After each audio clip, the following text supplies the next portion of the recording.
This is the Kofford Books AuthorCast. In this episode, we join a live event for Jack Harrell's release of Writing Ourselves, Essays on Creativity, Craft, and Mormonism that took place at Writ Vision Art Gallery and Rare Books in Provo, Utah on June 28th. This is our third episode featuring Writing Ourselves. In the first one, we interviewed Jack Harrell, and in the second one, we asked Jack to read his essay from the book titled Making Meaning as a Mormon Writer, which also happens to be the essay that this roundtable event will be focusing on. We will link to the other episodes in the show notes. Along with Jack Harrell, this roundtable also included Boyd J. Peterson, Darlene Young, and Eric Samuelson, each of whom will be introduced at the beginning of the event. But before we get started, for our next event, we're going to be trying something new: Facebook live streaming. On Tuesday, July 21st, Julie Smith and guests Joseph Spencer and Benjamin Peters will be at Writ Vision to discuss Julie's two new releases: Apocalypse, reading Revelation 21 and 22, being released on July 19th by the Neal A. Maxwell Institute, and As Iron Sharpens Iron, listening to the various voices of Scripture, being released on August 2nd by Greg Kofford Books. This event is being co-sponsored by Greg Kofford Books and the Neal A. Maxwell Institute. Please be sure to watch our Facebook page on Tuesday night around 7 p.m. for a live feed.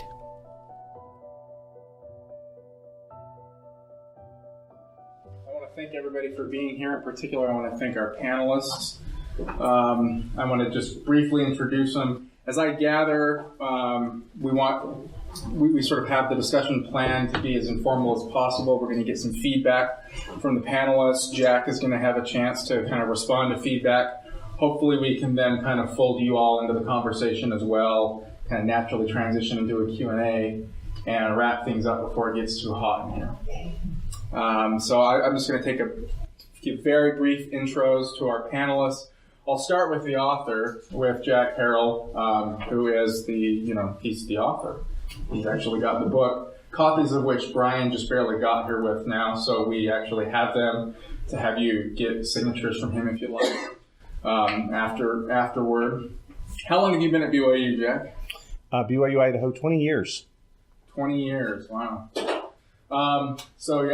Jack has been doing this for a long time, and I know that this is a volume that I used to work for Lloyd. I used to work for Kofford Books, and I know that this is a volume that Lloyd was personally quite excited about publishing. So that he's not how to put this delicately. There are other publishing projects that he's less excited about.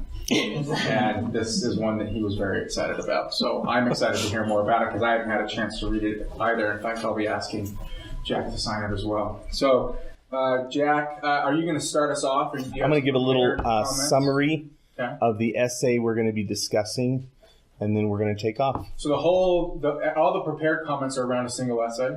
Are there prepared comments? Or I guess all of the sort of... The discussion is around a single essay until it's not. Okay. Well, feel free to delve into whatever. But I like that it's kind of a focus. Yeah, I think it's going to be good. Boyd Peterson is, among other things, he's the newest editor of the Journal Dialogue, Journal of Mormon Thought. Boyd has been a fixture in Mormon studies for a long time. Boyd is a good friend, and we're lucky to have him contributing to the conversation here. Eric is probably least in need of an introduction here, actually. Eric is an award-winning and very well-known playwright and author and art critic and cultural critic, and one of my favorite Facebook friends and movie review writers. So Eric is a gentleman and a scholar. And then we are to the only person on the panel that I actually don't have sort of a pre-existing relationship, but we're very happy to have you. How long have you been at BYU? Teaching, like 2 years. Yeah. I'm the token amateur here. Oh, no. Don't believe it. In their own way, all three of the panelists are amateurs, but they're the very best kind of amateurs. Where did you go to school? BYU. I just got my master's degree a few years ago. Very nice. So I teach creative writing there. I'm a poetry editor for Dialogue. Oh, well, that's the and she kept AML alive for years. We have and years. We have a new this is the first issue under Boyd's tenure, and he was just showing me that they've made some subtle but very cool changes. It's beautiful with art on the cover that I actually suggested to Boyd. So this is art. Cool piece. I guess I technically am the art editor. I'm using all my friends, which means covers mostly. But so I'm very gratified to have everybody here on the panel and that you guys came. And I'm just going to turn over the time to you guys now. Okay, thank you. Yeah, you ready to go? Thank you. We should applaud for the introduction. Okay, I want to give a summary of the essay that we're going to talk about, Toward a Mormon Literary Theory, and I'm going to work really hard to keep this to 10 minutes, okay, so that we can have more time to discuss. So in that essay, the origins of that essay, I had some professional development opportunity, and so I decided to audit the literary theory course that we teach up at BYU, Idaho. And that was great for me. It was the first time in 20 years I had been in an undergrad literary theory course like that. And as I was auditing that class, I thought, I wonder, is there a Mormon literary theory? And so I did some writing, presented a paper at AML that was short and awful. And then I started in with a serious lit review. And I looked at all kinds of essays and dialogue, Sunstone, Ariantum, BYU Studies, books by Eugene England and Richard Craycroft, and Terrell Givens' book, People of Paradox, A History of Mormon Culture, is a great resource that I looked at. And I looked at the questions, what was being asked. One of the biggest questions in all of discussion of Mormon literature is, what is Mormon literature? And the answer to that is never very clear, and I think that may be a good thing, actually. I looked at essays that dealt with connections between ethical literary criticism and Mormonism, feminism and Mormonism, postmodernism, deconstruction, all of that sort of thing. And one of the things that was a result of this lit review I did was it reminded me once again of what a rich heritage we have. And it's kind of frustrating to me sometimes to think that all the way back to the beginnings of the church, there was poetry, there was all kinds of writing, even fiction in the 1880s and stuff like that. And it seems as though Mormons have this very rich heritage of literature that they know nothing about, which is really puzzling to me. Why we don't know and we don't care. And I want to read you something just for fun. Perhaps the first work of Mormon literature was a short story. Maybe it's more accurate to call it a tale. It was written by Parley P. Pratt, and it's called A Dialogue Between Joseph Smith and the Devil. And what happens in this little story that was published in a New York newspaper at the time, Joseph Smith's walking down the street, and the devil is posting up posters saying, "Wanted, any nefarious characters that we can find to help destroy the Mormons." And so Joseph Smith goes, "Oh, Mr. Devil, how are you doing?" And the devil puts the poster behind his back. "Oh, I'm doing fine, Mr. Smith." And they have this debate. And really, this story for Parley Pratt was mostly a vehicle for him to tell Mormon teachings through this little tale, which he did really well. And it ends like this. The devil says at the very end, "As we are both temperance men and ministers, I think perhaps a glass of spruce beer apiece would be all right. What say you, Mr. Smith?" And so they agree to go into this ale house and have spruce beer apiece. And then the devil proposes a toast. And this is his toast to Joseph Smith. "Here's to my good friend Joe Smith. May all sorts of ill luck befall him, and may he never be suffered to enter my kingdom, for he would almost make me forget that I am a devil, and make a gentleman of me, while he gently overthrows my government at the same time that he wins my friendship." And then Joseph Smith gives his toast to the devil. He says, "Here's to his satanic majesty. May he be driven from the earth and be forced to put to sea in a stone canoe with an iron paddle, and may the canoe sink, and a shark swallow the canoe and its royal freight, and an alligator swallow the shark, and may the alligator be bound in the northwest corner of hell, the door be locked, key lost, and a blind man hunting for it. So here we have, during Joseph Smith's lifetime, here we have this little short story, this fictional telling, and we have a whole history of this, and we know almost nothing about it. Eugene England, all kinds of things about literary periods and all that. I'll skip all that. So in all this lit review, I felt that even though there was a lot of criticism about Mormon stuff, analysis, there was no Mormon literary theory that I could find. And if I'm wrong, we can debate about this, right? So, and a quick distinction here.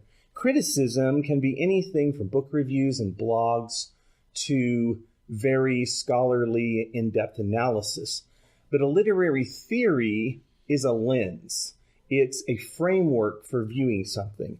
So I proposed in the essay, if there is a Mormon literary theory, what would it look like? And for me, I said it would be grounded in Mormon theology and this particular way of seeing the world. It would include the mythic proportions of Mormonism. We have multiple gods.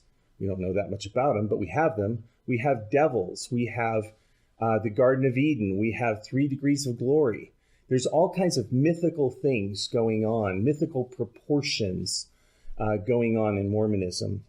I think a Mormon literary theory would focus on building culture and building Zion. It would focus on building, not deconstructing and then just saying, okay, it's all dismantled and there we are. It would focus on the primacy of the word. And I think that's really important.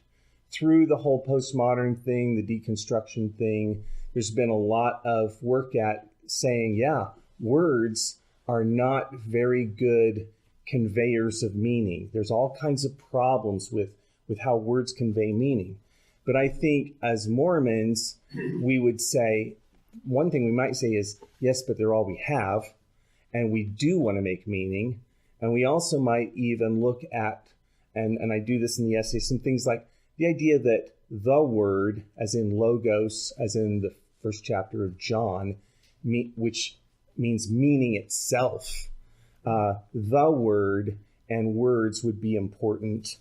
Focusing on the redemptive power of art, ethics and literature, and the responsibility of the writer and the reader to see an ethical worldview. And then one more thing that I touched on that I'm a little sheepish about because I don't know that much about it, but I don't know if anybody does. Some people call it the new sincerity. Some people call it postmodernism. And the idea here is, as one writer put it, deconstructing everything and dismantling everything, that's really very 1990.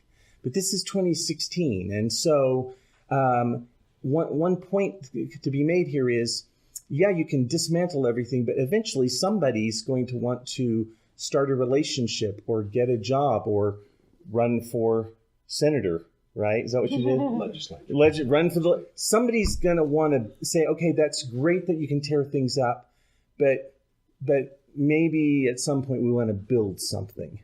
And in fact, David Foster Wallace, that we were talking about earlier, has talked about this idea that, that's very interesting, but it's time to move on and look at what can be built.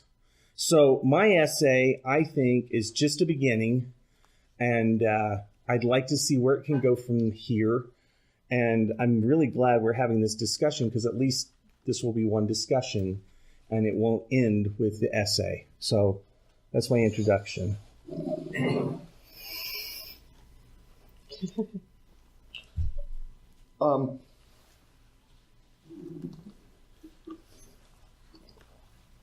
I really love this essay, Jack, and I love your thoughts and I love your research into it.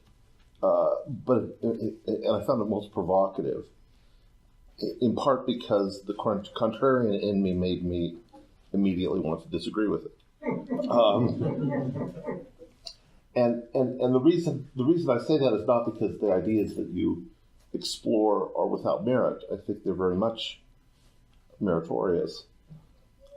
But But my concern is that when we begin to lay out principles of a Mormon aesthetic, it starts to veer into a kind of prescriptiveness.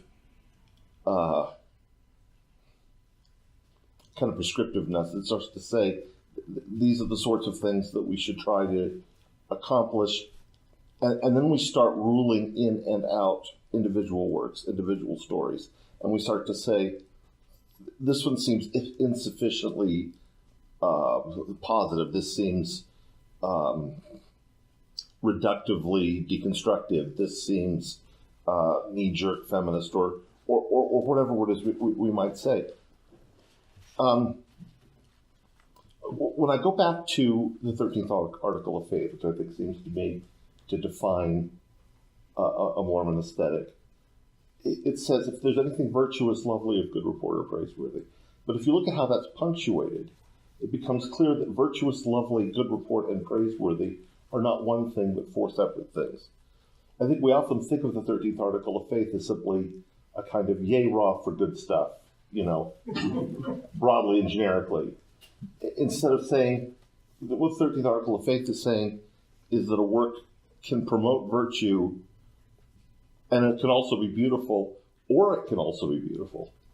That it needn't do both. That it can just be beautiful.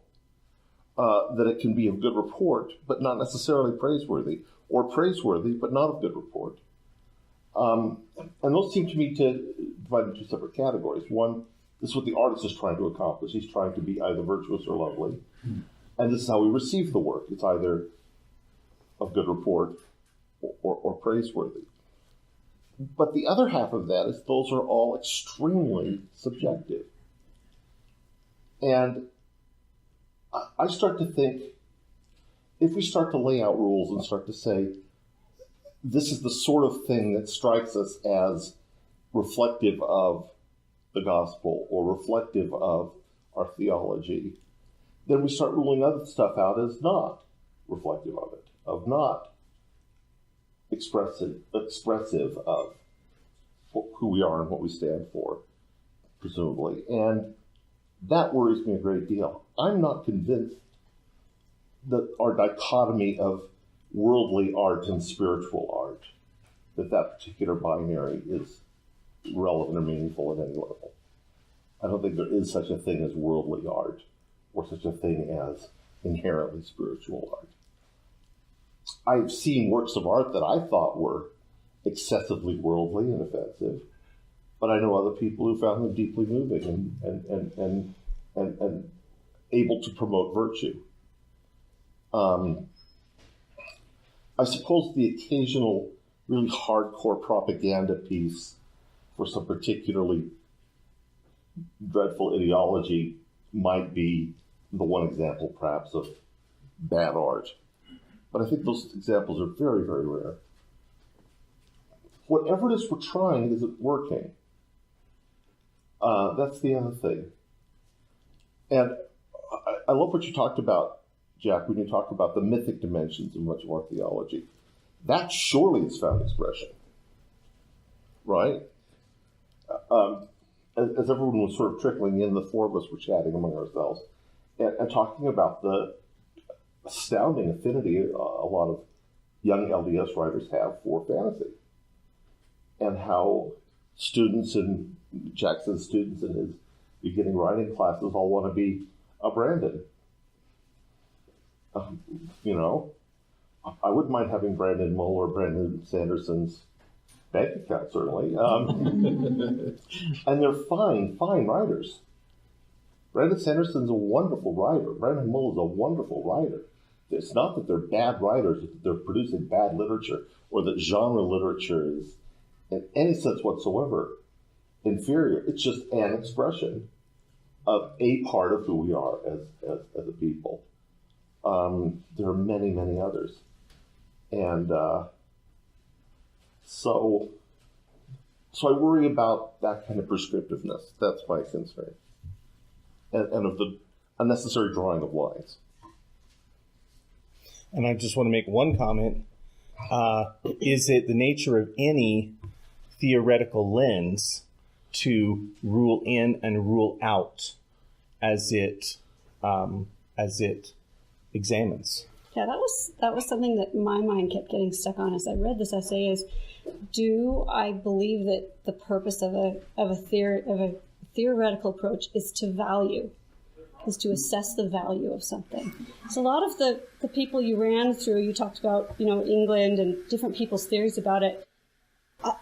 Just some quotes. A Mormon literary theory would seek and value these elements. A Mormon literary theory would value any text that.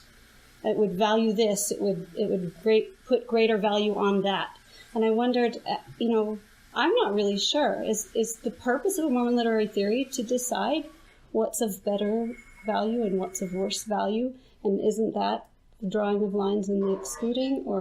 And in your criteria for assessing, you mentioned a lot of really interesting things that are worth analyzing of any piece of literature. But I wondered then would you say whoever rates the highest overall in each of these categories, that's a good piece of literature? And are you saying good in general or good Mormon piece of literature? I know one thing I think that any reader or scholar could do, say, I'm going to pick up this lens and I'm going to look at that work. Then I'm going to put that lens down. I'm going to pick up a different lens. Mm-hmm. And that might be a Mormon lens. It might be a feminist lens. It might be an archetypal lens. And I am going to value, and I am going to say some things fall short.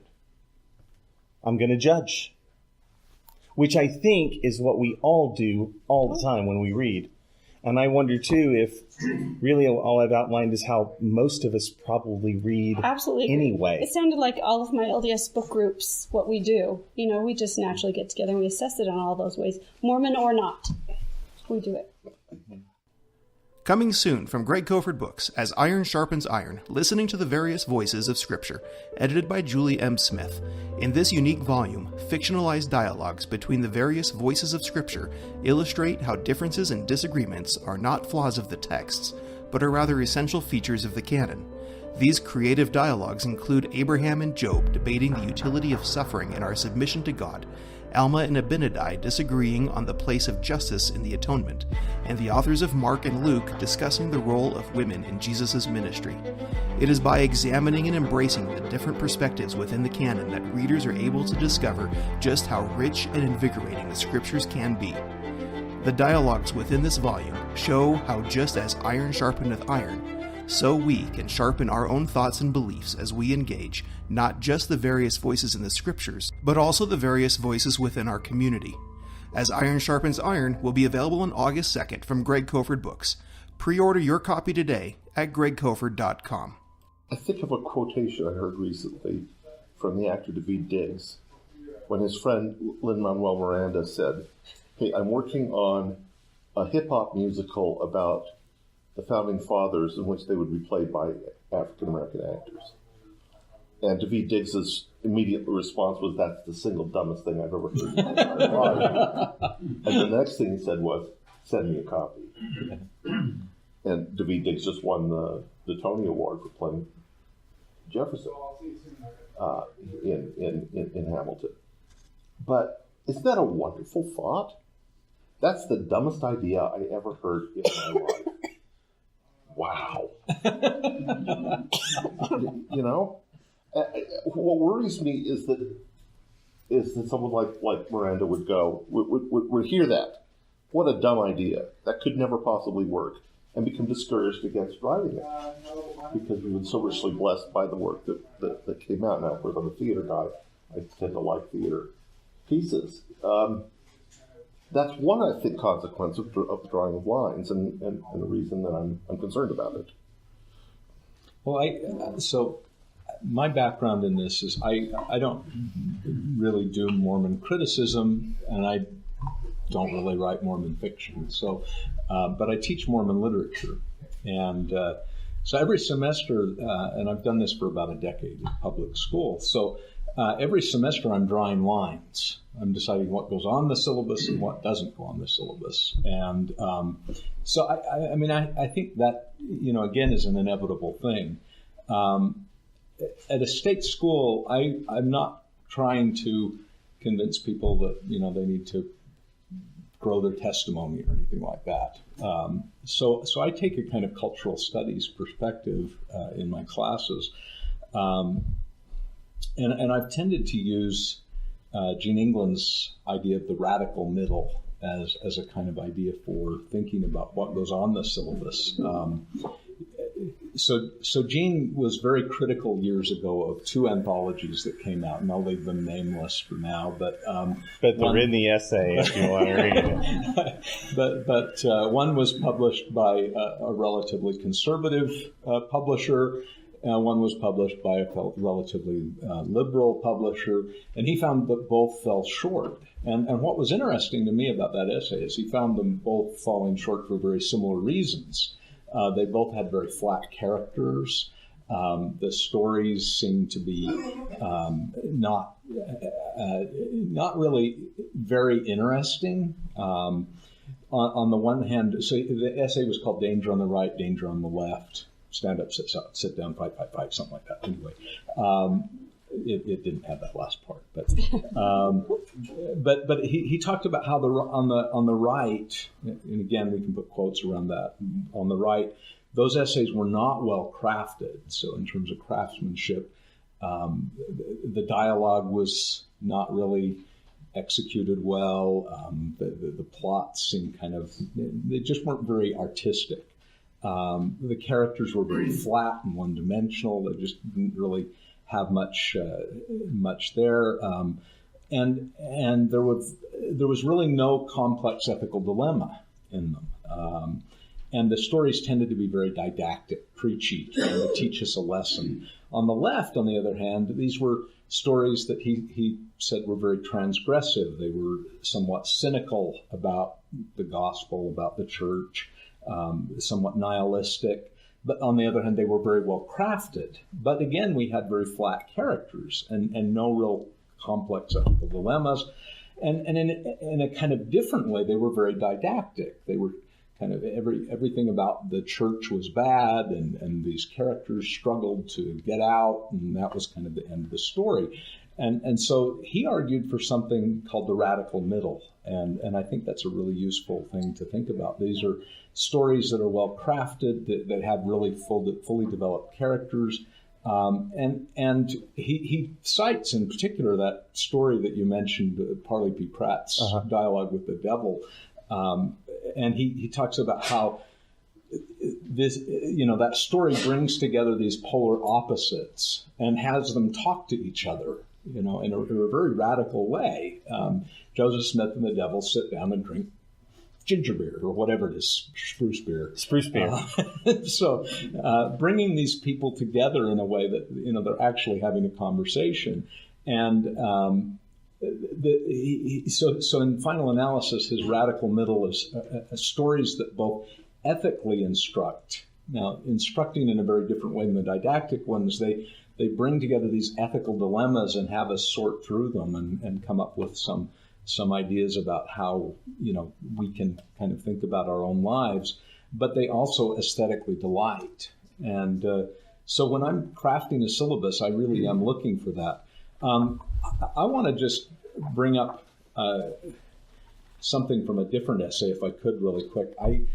In here, Jack has a piece called Advice for Writers, and he says, my advice then to Mormon writers is this: embrace your weirdness. Write about the strange things you believe in. Incorporate into your writing your own peculiar worldviews, orthodox or not. 3 heavens, premortal existence, potential godhood, the resurrection of the family dog, the sometimes now, sometimes not now phenomenon of polygamy. Make use of these and all the other crazy things you believe in. Face your demons and angels and write about them. This is the only way to face the difficulties of writing, by staring them down and coming off conqueror. And I think this is really one of the things I really like about good fiction. And so my thinking about theory is informed by the Romantics. And Friedrich Schlegel said that the theory of the novel would be a novel. And I think actually Jack's best theory of Mormon fiction is his fiction. Jack has produced some really wonderfully artful, and strange, just really creative stories that have really great ethical dilemmas in them. Jesus going to a heavy metal concert. Megadeth. Yeah, I mean, who would have thought such a thing? And yet, it's just one of my favorite stories. His story of the second comforter. Calling an election. I think is just a really imaginative piece that pulls together these ethical concerns of this idea of desiring immortality and eternal life, and at the same time the challenges that might bring with it, and how we don't often think about those things. And so the other thing that the Romantics thought a lot about is etymology, and when they talked about theory, they speculated on the etymology of the word theory itself, which they thought in terms of a kind of spiritual way of seeing, right? Theos. There's debate about whether there actually is a root there, but to see as the gods is theory, right? And I think Jack's fiction really works well at helping us kind of see as the gods. Like we're able to kind of, I know this maybe make you uncomfortable. That's a tall order. but I mean, we get to see these characters act out in these really difficult situations and explore what they go through. And so I think, the wonderful thing here is that I think a really good theory of the novel, again, is going to be a novel. And so I'd recommend you also read Jack's Vernal Promises and his collection of short stories. Thank you.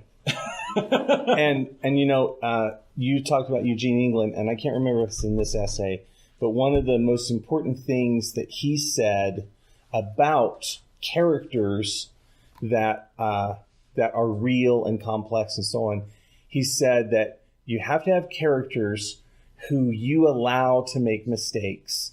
And the comparison he makes that I really like is just like your friends who you love and care about even when they do things you disagree with or believe things that you disagree with. And I think that's really an important point that England is making about what makes good characters, and maybe on the left and on the right, if I'm trying to paint this liberal character who's got this broad worldly view and he's not, he's enlightened and so forth, or on the other hand, this committed Mormon who can't imagine anything other than his faithfulness to the church. Both of these are characters who are going to be limited. And the thing is that I think is these are people that I don't really know these people in the first place. Yeah. Because once I get to know anybody and start to know them as a real person, those complexities come through. So these characters, these cardboard characters, I think when we make these folks up, we start to say, oh, all of those people over there are like this, and we've already taken something from who they really are, the complexity of who they really are if we got to know them personally. But with Boyd's comment, with Jack's comment just now, it seems to me we're moving into a kind of criticism that I wish we did a lot more of, which isn't a criticism that draws lines, but a criticism that says, man, I just read the coolest thing. It broke every rule, but I was thinking about that in relation to David Pace's new novel, which I read and reviewed a couple of months ago, which I'll confess, at least 3 times while I was reading that novel, I pitched it across the room with all the vehemence I could muster. It drove me crazy. The title of it is something on Golan. What's the title of it? Golan Drive. House on Golan Drive. House on Golan Drive. Yeah.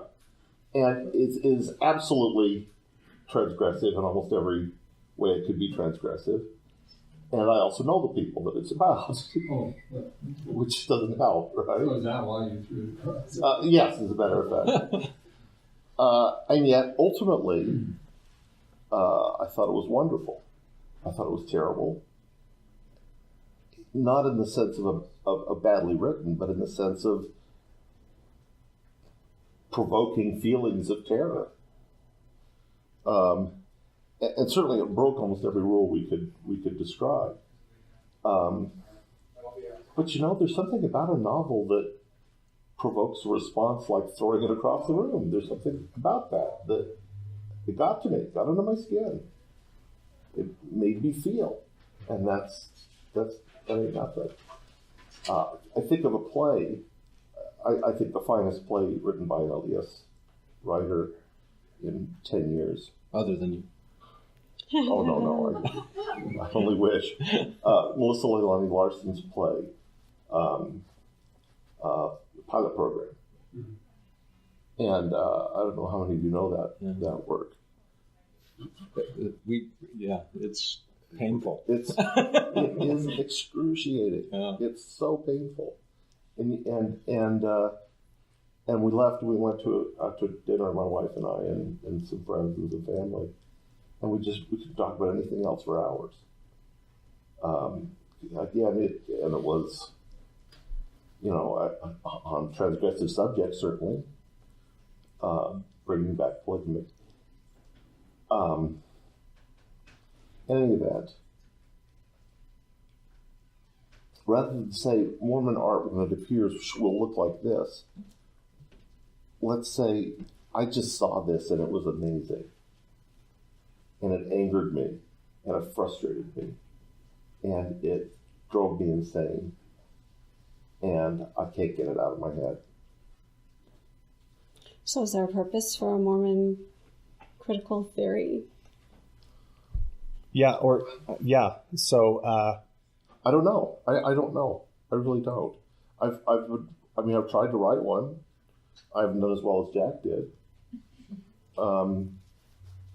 My attempts to do so are vastly inferior to the essay Jack referred to. I do think, though, that we really do have to break a lot of rules. Well, I think that, if it's true that all I've done is delineate what probably most of us in this room do all the time, then now that I've delineated, I guess we just move on and keep doing it. But then what I wonder is, I'm really just throwing this out there to see if anyone would pick it up. And what I would love to see happen, I would love to have somebody try it. I would love to have somebody take, for example, this play or something not written by a Mormon or not Mormon at all and say, let's take this approach. And I thought of this on the way down. I was recently reading Terrell Given's new book about the evolution of Mormon theology. And one of the things he said was that Joseph Smith especially, he unapologetically grabbed from all kinds of different faith traditions and belief systems and would just grab that thing and just put it in. And then other things that were completely new that maybe we've never heard of or it hasn't been around for a couple of thousand years. And he just put these things together. And this it's true of what I'm doing here, which is what you're saying your book club does, right? Throw in a little archetypal criticism, a little ethical criticism, a little language study, add some Mormon stuff, and there you go. So I think I can say this, what I'm doing in this essay is very much in the spirit of Mormonism, to say in a Brigham Young kind of way, I want all the truth I can get, whether it comes from heaven or hell. Maybe to close this, I don't think this is in the essay, but certainly I think we could say that a Mormon literary theory could also have room for something that I don't see necessarily in other literary theories, and that is, say, there are things that we love.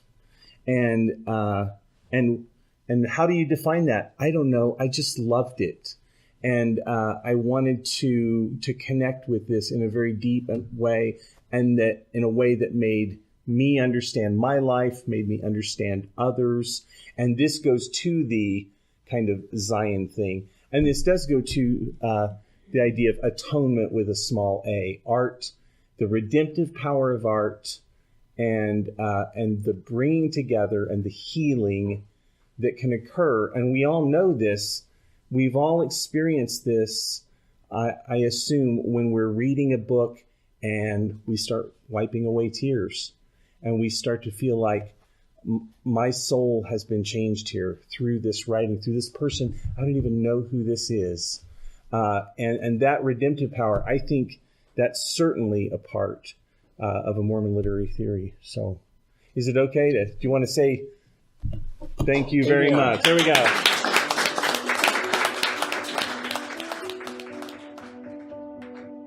Thank you for listening to the Kofford Books AuthorCast. You can subscribe to our show on iTunes, Google Play, or any podcast feed of your choice. Also, be sure to like us on Facebook to stay up to date on our latest author news, releases, live events, and promotions.